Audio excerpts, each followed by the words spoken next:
Hi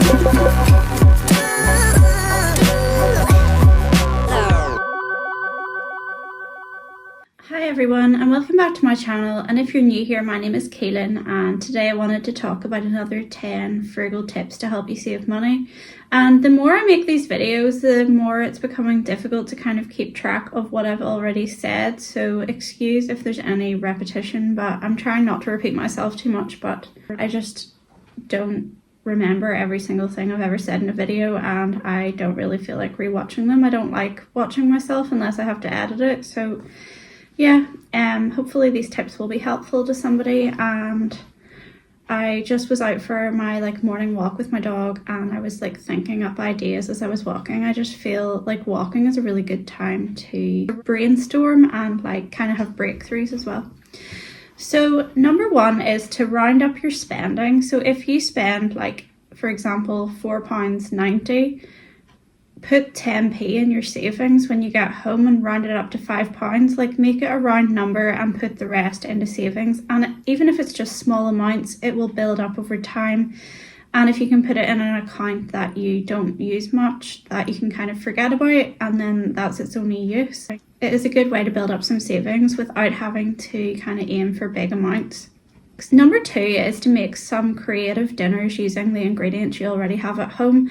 This weekend, I felt like I was running out of ingredients to cook with, but I didn't go out to the shop to get more stuff. I just worked with what we had. So we had a couple of kind of random dinners.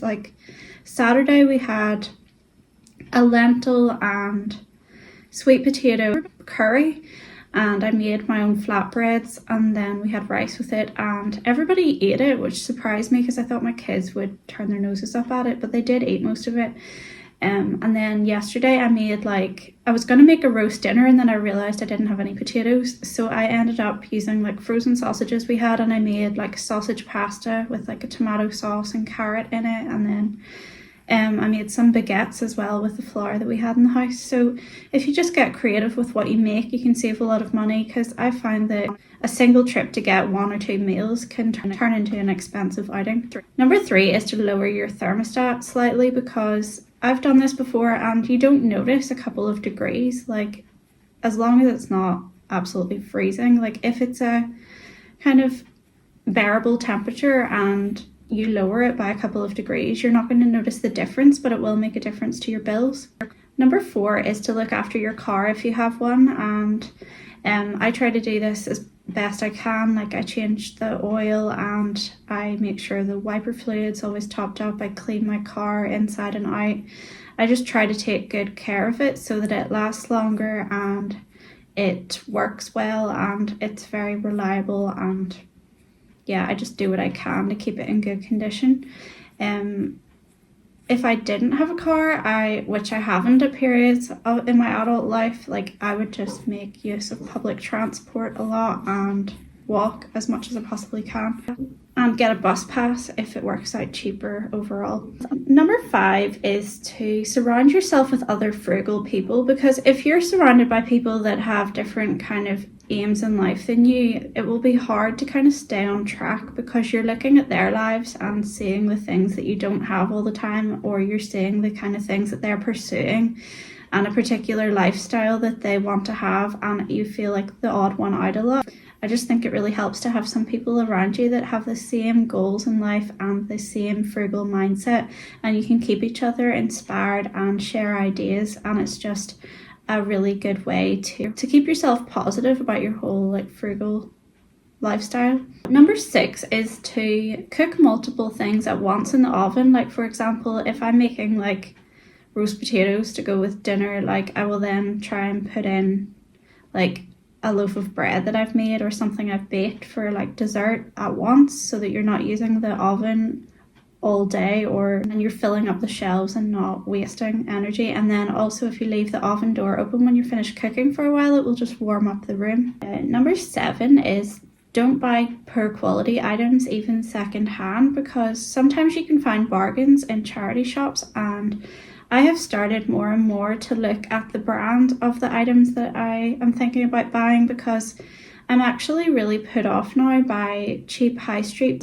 brands, because I know that they have a short life cycle and I just know that if I get it, it's not going to last for a long time. Even if it looks nice when I buy it, it's going to fall apart sooner or later. And usually those items, when they do fall apart, it's to the point where you can't really salvage them. So I would just rather get quality pieces, and you can find lots of those secondhand and for very little money. Number 8 is to stop making excuses to go to the shop. This is something that I find myself doing, especially since I stopped my no buy month in October, and I will think of some item in particular that I tell myself I need to get, or like, for example, it could be a component of a meal that we're having. But how many times do you kind of walk into a shop to get one ingredient and come out with only that one ingredient?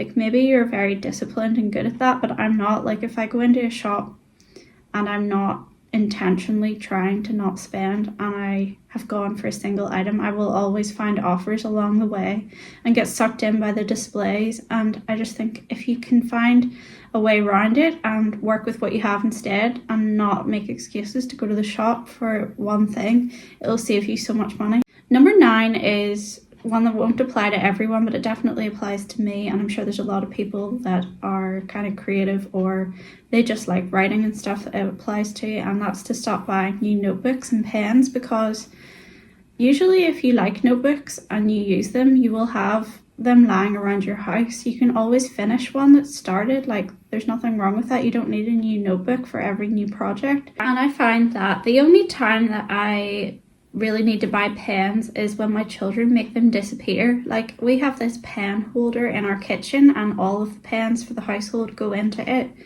Like, and I don't know what they do with them, but they actually just vanish. I don't know if they sneak them into school and then lose them, but I will do like clear outs and I never come across them again. So in those situations where you're down to like one pen and you need more, that's fine. But if you just are somebody that has bought a lot of pens over the years, you don't need any more, because how often do you actually finish a pen? Like, I can think of maybe a few times in my life when I've finished a pen.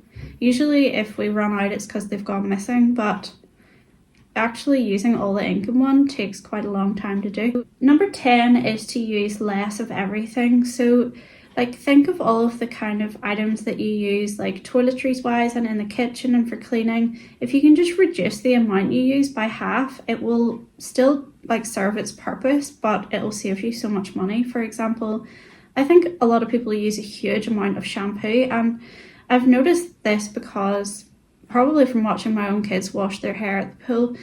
If you use a lot, it all just goes down the drain, and it makes it really hard to rinse and annoying. And I don't know after a certain point if it makes it any cleaner.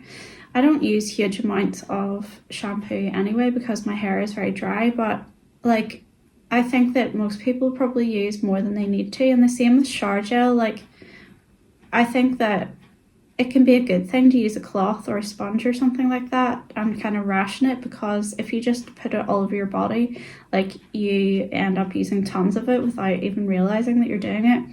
And I think all of those little things add up to a lot, even things like washing up liquid. If you can just like use a smaller amount and not waste it, and just sort of have the mindset of, I'm trying to make this last as long as I can, and I don't want to be wasteful with the products that I use, and just use what I need. Like, it helps you to save so much money. I hope these tips are helpful to somebody, and I hope you have a nice day. I have so much cleaning to do, and like, I'm not gonna lie, I really don't want to do it.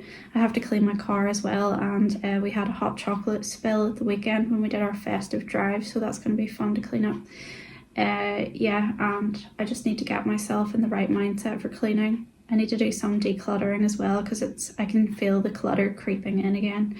And yeah, even just after one weekend with my kids here, everything gets so disorganized. But I am going to find something like that motivates me to listen to while I do it, so that I'm distracted and just kind of go for it and not think too much about it. Yeah, thank you for watching, and don't forget to subscribe for more content, and I will see you soon. Bye. And can everyone let me know if you have any like video requests, like if you have anything that you want me to talk about or do in a video, feel free to let me know, or anything that you might find helpful. And I might do like a Q&A type thing as well if anybody wants to do that. It doesn't have to be about like my life in particular, it can just be about like saving money and things like that. So yeah, share any ideas you have below.